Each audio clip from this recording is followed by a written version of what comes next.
L'édito politique sur Europe 1 avec Le Figaro. Bonjour Alexis Brézet. Bonjour Dimitri, bonjour à tous. Alors, sauf prolongation de dernière minute, c'est aujourd'hui la dernière séance du fameux conclave sur les retraites. Contre toute attente, il se pourrait qu'un accord soit trouvé entre patronat et syndicats. Pour François Bayrou, Alexis, ce serait une bonne chose ? Vous connaissez la chanson, Dimitri. La lumière revient déjà et le film est terminé. C'est la dernière séance. Et pour François Bayrou, c'est un succès. Rappelez-vous son discours de politique générale. Lorsque le nouveau Premier ministre, pour obtenir des socialistes qui ne le censurent pas tout de suite, a sorti de son chapeau le lapin du conclave, en faisant miroiter une amélioration sans tabou de la réforme de 2023. Eh bien, personne ne donnait bien cher de la peau de ce fameux lapin. Le piège était un peu gros. On n'allait tout de même pas remettre l'âge de départ à 62 ans pour accorder d'autres mois de répit au gouvernement Bayrou. Et puis voilà, enfumage et bavardage, cas un cas, la méthode Bayrou a fonctionné. Les socialistes n'ont pas voté la censure, le budget a été adopté, alors certes il n'est pas bien brillant, mais enfin la France a un budget. Au conclave, les portes ont claqué, les plus durs sont partis, les plus constructifs sont restés. Et 5 mois après, non seulement il n'est plus question pour aucun des participants de revenir sur l'âge de départ à 64 ans, ouf, c'est quand même un grand soulagement.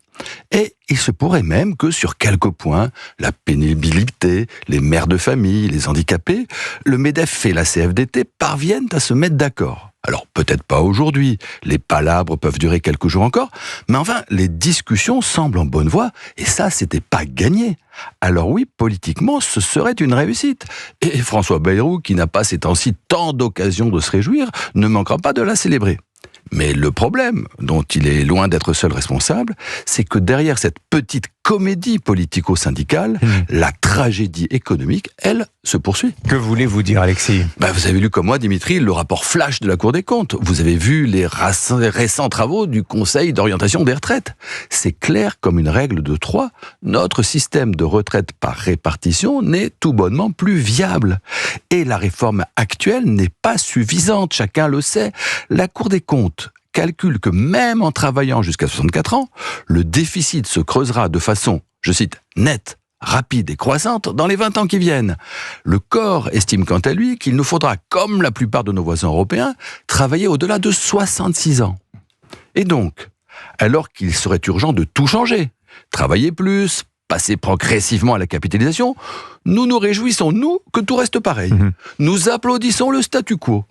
Pour un peu, nous sablerions le champagne parce que François Bayrou s'est débrouillé pour ne pas revenir aux 62 ans. Mais encore heureux, ce serait du suicide. Alors, c'est certes moins mal que si c'était pire, mais enfin, si on y réfléchit bien, sur le fond, c'est accablant. Mais au moins, est-ce qu'un dénouement heureux du conclave offrirait à François Bayrou la garantie de rester quelques temps supplémentaires à Matignon ? Ce qui est sûr, c'est qu'un échec trop visible, une rupture brutale aurait précipité sa chute. Tandis que là, c'est quand même difficile de censurer les partenaires sociaux.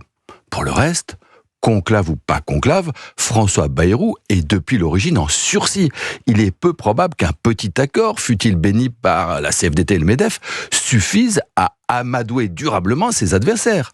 Le PS, enfin débarrassé de son congrès, espère retremper son unité dans un combat gagné d'avance. Marine Le Pen doit faire la preuve que ses revers judiciaires n'ont pas émoussé sa combativité. Et enfin, le président de la République cache de moins en moins l'exaspération que lui inspire son Premier ministre. Quand on n'a ni majorité politique, ni légitimité personnelle, et qu'on doit affronter à la rentrée une situation budgétaire apocalyptique, ça commence à faire un peu beaucoup. Un jour ou l'autre, Dimitri, le rideau sur Bayrou finira par tomber. C'était sa dernière séance, et le rideau sur l'écran est tombé. Pas encore tout à fait. Le rideau n'est pas encore tout à fait tombé pour François Bayrou. L'édito politique sur Europe 1. Merci beaucoup Alexis Brézet. À la une du Figaro ce matin, justement, les retraites. Comment François Bayrou veut échapper à la censure. Merci Alexis.